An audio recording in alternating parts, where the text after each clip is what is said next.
இனி ஆதவ அர்ஜுனாவை கட்டுப்படுத்த முடியாது. விடுதலை சிறுத்தை கட்சியிலிருந்து அவர் ராஜினாமா செய்யவில்லை, அவர் சஸ்பெண்ட் செய்திருக்கிறார்கள். 6 மாதத்திற்கு பின்பு சரியாக அடுத்த வருடம் ஜூலை மாதத்தில் சட்டமன்ற தேர்தல் வருவதற்கு முன்பாக விடுதலை சிறுத்தைகளுக்கு கட்சிக்குள்ளே மீண்டும் அவர் மன்னிப்பு கேட்டு அனுமதிக்கப்பட்டால் திமுகவுடைய நிலைமை என்னாகும்? விஜய்க்கு சாதகமாக போகுமா பாதகமாக போகுமா? அனைத்து எதிர்கட்சிகளையும் ஒன்று சேர்ப்பாரா? ஆக மொத்தம் 2026 பொது தேர்தல் என்பது ஒரு களம் கட்டிவிட்டது சிவா. இன்னும் 400 நாட்களே இருந்தாலும் அந்த 400 நாட்களுக்கு முன்பாக பல பிரச்சனைகள் வர ஆரம்பித்து விட்டது. குறிப்பாக வட இந்தியாவில் ஆதவ அர்ஜுனா பற்றியும் தொல் திருமாவளவன் பற்றியும் உதயநிதியை பற்றி பேசுவது என்ன என்று கேட்டால், ஆதவ அர்ஜுனாவுக்கு பல நண்பர்கள் இருக்கிறார்கள், ஆங்கிலம் நன்றாக பேசக்கூடியவர். அவர் சில தொழிலதிபர்களிடம் சொல்லி இருப்பது, கண்டிப்பாக ஆதவ அர்ஜுனாவை வைத்துக் கொண்டு தேர்தல் கமிஷனில் விஜய் சில செயல்பாடுகளை நிறுத்த ஆரம்பிப்பார். ஆதவ அர்ஜுனாவுக்கு இருக்கக்கூடிய பண பலம், பக்க பலம், ஆங்கில பலம், அதையும் தவிர தலித் இதெல்லாம் வைத்துக் கொண்டு பார்த்தால்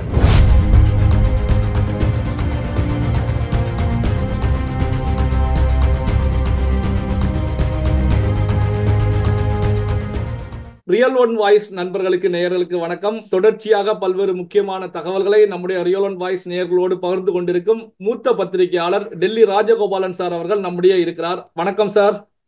நமஸ்காரம். நமஸ்காரம் சிவா. நமஸ்காரம் சார். இப்போ விடுதலை சிறுத்தைகள் கட்சியுடைய தலைவர் தொல் திருமாவளவன் அவர்கள் டெல்லி வந்திருக்காங்க.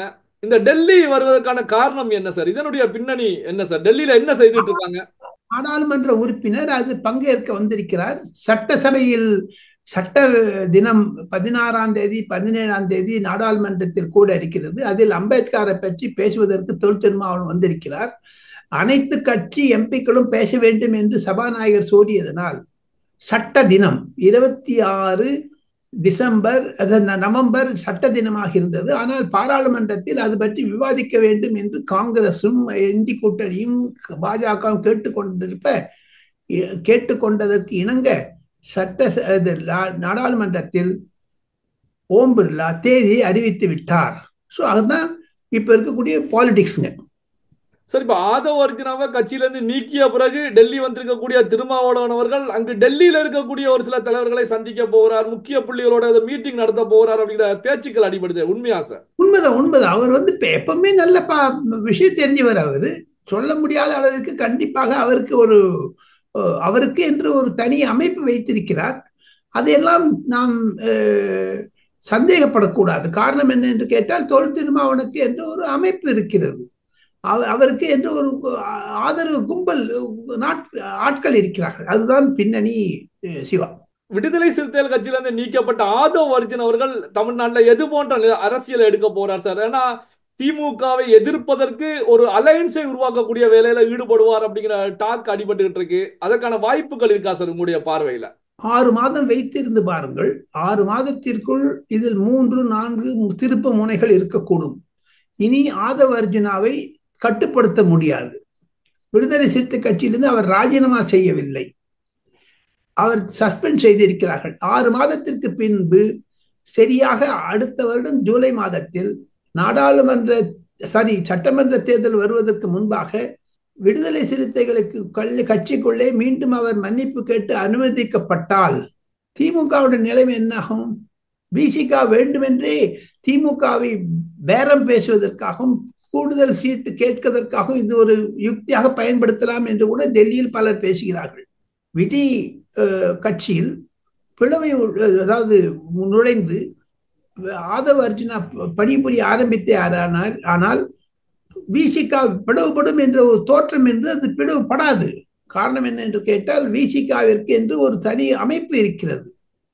அதில் ஆதவ அர்ஜுனா வந்து பணத்திற்காகத்தான் வைத்துக் கொண்டிருந்தார்கள் என்று சில ஷானவாஸ், ஆளூர், வன்னியரசு அவெல்லாம் பேசுவது திமுகவிற்கு சாதகமாக இருக்கிறது. ஆனால் தொண்டர்களிடையே திராவிட முன்னேற்ற கழகத்திற்கு எதிராக விசிக தொண்டர்கள் பிளம்பி விட்டார்கள் என்றுதான் ஆதவ அர்ஜுனாவுடைய குரல்.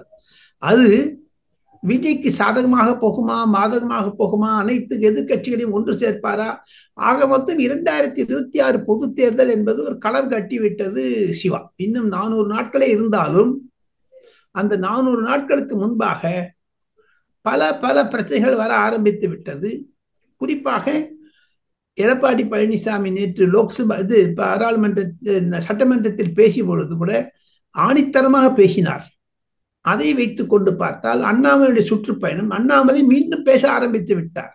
பாஜகவுடைய நிலைப்பாடு என்ன என்பதை விளக்க ஆரம்பித்து விட்டார். அயல்நாடு சென்றிருந்து வந்த அண்ணாமலை தீவிரமாக அரசியல் இருந்து விட்டார். ஆக மட்டும் திமுகவுடைய ஒரு பங்கு தமிழக அரசியல் இருந்து அது குறைய ஆரம்பித்து விட்டது. பொதுமக்கள் திமுக விலக ஆரம்பித்து விட்டார்கள். காரணம், கொடுத்த வாக்குறுதிகளை அவர்கள் சரியாக செயல்படவில்லை என்று. அதைத்தான் ஆதவ அர்ஜுனா மீண்டும் மீண்டும் அதை தவிர இன்னொன்று ஒரு முக்கியமான விஷயம் சிவா, வட இந்தியாவில் ஆதவ அர்ஜுனா பற்றியும் தொல் திருமாவளவன் பற்றியும் உதயநிதியும் பற்றி பேசுவது என்ன என்று கேட்டால், ஆதவ அர்ஜுனாவுக்கு பல நண்பர்கள் இருக்கிறார்கள். ஆங்கிலம் நன்றாக பேசக்கூடியவர்.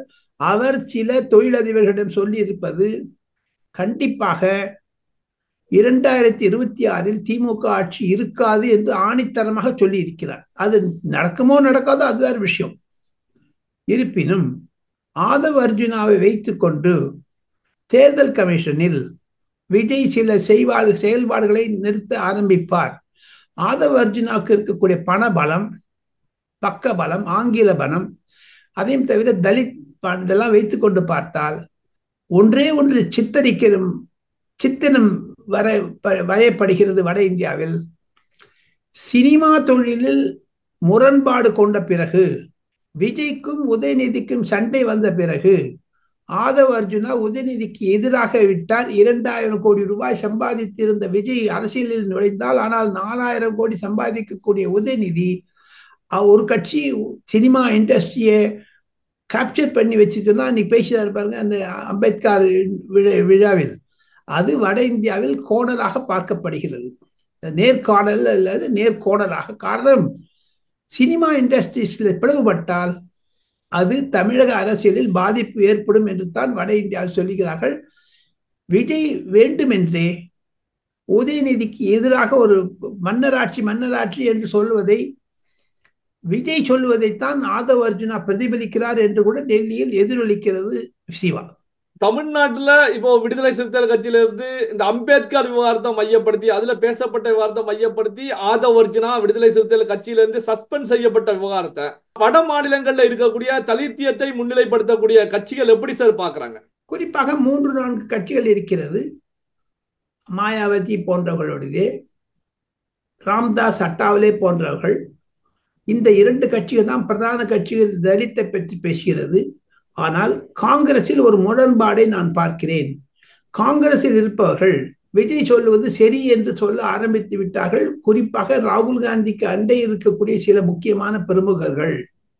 வட இந்தியாவில் சிவா, உத்தரப்பிரதேசத்தில் 3வது முறையாக 2வது முறையாக யோகி ஆதித்யநாத் வந்து விட்டார்.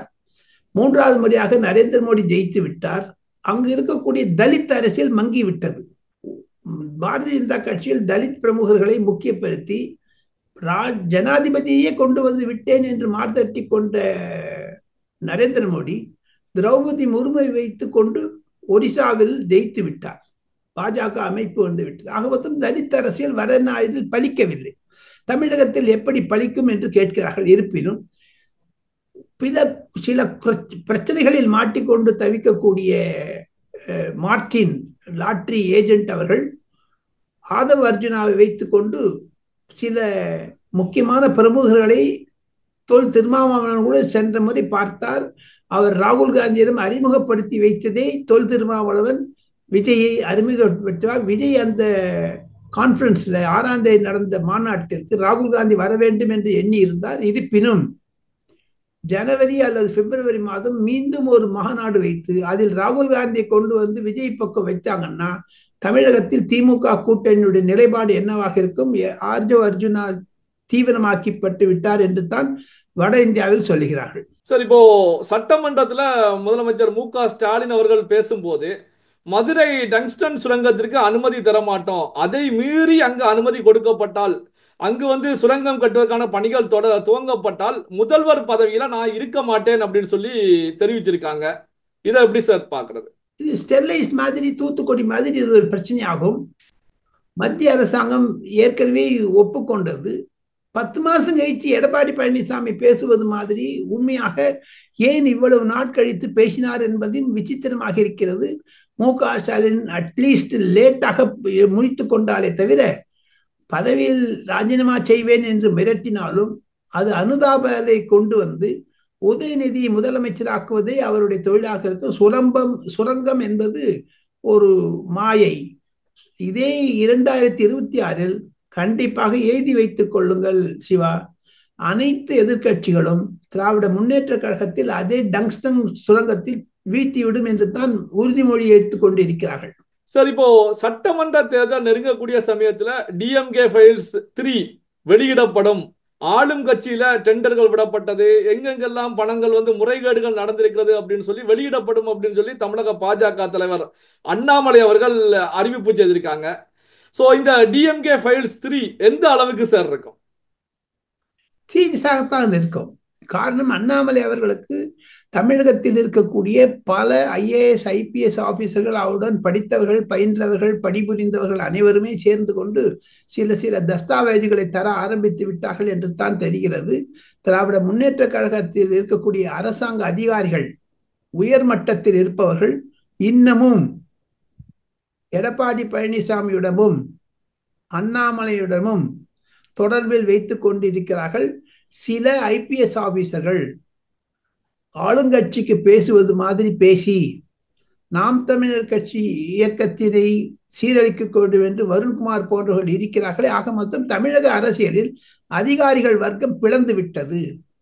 ஒரு சாரார் கண்டிப்பாக அண்ணாமலையை ஆதரிக்க ஆரம்பித்து விட்டார்கள். அதனுடைய எதிரொலி திமுக ஃபைல்ஸ் அதாவது சீரியஸாகத்தான் இருக்கும் என்று பாஜகவினர் என்னிடம் தெரிவிக்கிறார்கள், அண்ணாமலை உள்பட. நான் கேட்டேன் அண்ணாமலை அவர்களை, அவரும் சொன்னார் சீரியஸா தான் இருக்கும் சொல்லிட்டு. சோ இந்த டிஎம்கே ஃபைல்ஸ் 3 திமுகவுக்கு பெரிய அளவுல பாதிப்புகளை உருவாக்குமா? காரணம் என்ன அப்படின்னா, 2026 சட்டமன்ற தேர்தல் நெருங்கக்கூடிய சமயத்துல வெளிவரக்கூடிய ஒரு ஃபைலாக இருக்கும். அப்போ இதை எப்படி திமுக எதிர்கொள்வாங்க? இது எந்த அளவுக்கு திமுகவுக்கு தேர்தல் சமயத்துல பாதிப்புகளை உருவாக்கும் சார்? எது அந்த பாதிப்பு இருக்கிறதோ இல்லையோ, ஊழல் என்பதை நம்ம வடிவேல் தியாகராஜனே சொல்லிவிட்டார். முதலமைச்சர் குடும்பத்தில் 30,000 கோடி ரூபாய் எப்படி வந்தது என்று. அதையெல்லாம் பிரதிபலிக்க வேண்டும் என்று தான் பாஜக நினைக்கும். ஒரு பிளவு வரும். அதில் கண்டிப்பாக பொதுமக்களிடையே திமுக ஃபைல்ஸ் என்பது வரவேற்கப்படுமா படாதா தெரியாது. ஆளுங்கட்சியினுடைய தோழமை கட்சிகளாக இருப்பவர்கள் உதயநிதியுடன் பங்குவார்த்தை, பேச்சுவார்த்தை, சீட்டு வார்த்தை பேசுவாங்களா என்பதெல்லாம் பொறுத்திருந்தான் பார்க்க வேண்டும். ஆகஸ்ட் செப்டம்பர் மட்டும் தமிழக அரசியல் குழம்பித்தான் இருக்கும். திமுகவிற்கு ஒரு மாபெரும் தலைவலியை கொண்டு வந்து விடுவார் விஜய், அண்ணாமலை, ஆதவ அர்ஜுனா போன்றவர்கள். எடப்பாடி பழனிசாமிக்கு உறுதியாக இருப்பார்களா, திணியா போவார்களா தெரியாது. சரி, இப்போ இந்தி கூட்டணியில மம்தா பானர்ஜி தலைவர் பதவிக்கு வரக்கூடிய நிகழ்வு, அதாவது ஒரே போன் வருது, 2 நிமிஷம் செய்யணும், 2 நிமிஷம், 2 minutes. சரி, முடிச்சிடலாங்க நம்ம. ஓகே சார், முடிச்சிடலாம் சார், இறுதிக்கு வந்தாச்சு சார். சார், இந்த இந்தி கூட்டணியில மம்தா பானர்ஜிக்கு பெருகக்கூடிய ஆதரவு, இதன் மூலமாக காங்கிரஸ் கட்சி தனித்து விடப்படுகிறதா சார்? தனித்து ஆயிடுச்சுங்களே. மகாராஷ்டிரா தேர்தலுக்கு பிறகு, ஹரியானா தேர்தல் தோல்விக்கு பிறகு தனித்தாகிவிட்டது. அவர்களை பழனி ஆண்டவர், திருத்தணியில் இருக்கக்கூடிய பழனி ஆண்டவர் மீது கையில ஒரு கொம்பையும் கோமணத்தையும் கொடுத்து விட்டாங்களே, அசிங்கமா தானே போயிடுச்சு. அதுக்கு மாணிக் தாக்கூர் போன்றவர்கள் அழகாக இந்தி பேசுகிறார். மாணிக் தாக்கூர் அவரால் தான் இந்த காங்கிரஸ் ஒழிந்தது என்று சில காங்கிரஸ் தமிழ் எம்பிக்களே என்னிடம் சொல்லிக்கிறார்கள். ஒரு முன்னாள் மத்திய அமைச்சருடைய மகனே என்னிடம் சொன்னார். ஓகே சார், எப்பவுமே இறுதியில நம்முடைய வாசகர்களுக்கு ஒரு அப்டேட் கொடுப்பீங்க. அந்த அப்டேட்டுக்காக காத்துக்கிட்டு இருக்கோம் சார். சொல்லுங்க சார், அந்த அப்டேட் என்ன சார்? அந்த அப்டேட் என்பது மிக மிக முக்கியமாக இருக்கிறது.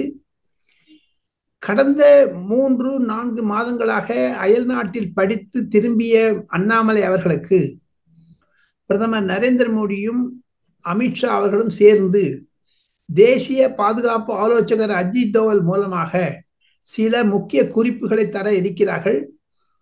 அது திமுக ஃபைல்ஸ் 3 இடம்பெற்றாலும் ஆச்சரியப்படுவதற்கில்லை. இரண்டாவதாக, அண்ணாமலை மீண்டும் இலங்கை செல்ல இருக்கிறார். கூடிய விரைவில் தமிழ் மக்கள் இருக்கக்கூடிய மக்களுடைய நலனை பார்த்து வருவதற்காக ஜே.பி. நட்டா அவர்கள் அண்ணாமலையை மீண்டும் நார்த் ஈஸ்டர்ன் ப்ராவின்ஸ் யாழ்ப்பாணத்திற்கு அனுப்ப இருக்கிறார் என்பதுதான் டெல்லியில் வரக்கூடிய செய்தியை நான் சோலையாக தங்களுக்கு சிறப்பு செய்தியாக தருகிறேன். சிவா, பல்வேறு முக்கியமான தகவல்களை நம்முடைய வாசகர்களோடு பகிர்ந்து கொண்டதற்கு ரொம்ப நன்றி சார். தேங்க்யூ.